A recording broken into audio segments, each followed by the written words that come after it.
রাষ্ট্রীয় স্বয়ংসেবক সংঘ RSS-এর আজকের দিনে 8 নভেম্বর 1927 সালে করাচিতে বর্তমান পাকিস্তানে জন্মগ্রহণ করেন একজন ভারতীয় রাজনীতিবিদ এবং রাষ্ট্রনায়ক, যিনি ভারতীয় জনতা পার্টি BJP-র অন্যতম সহ প্রতিষ্ঠাতা ছিলেন এবং 2002 থেকে 2004 সাল পর্যন্ত ভারতের উপ-প্রধানমন্ত্রী হিসেবে দায়িত্ব পালন করেন।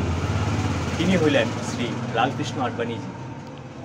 ওনার পিতা ছিলেন কিষাণচন্দ ডি আডবাণী এবং মাতা ছিলেন জ্ঞানী দেবী।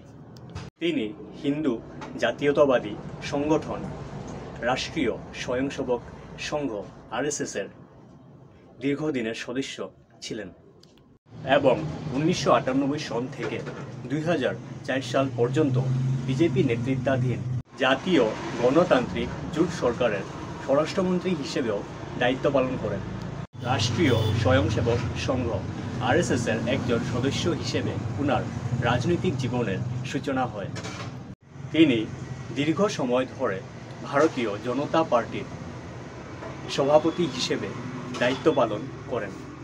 তার প্রায় 3 দশকের একটি দীর্ঘ সংসদীয় কর্মজীবন ছিল।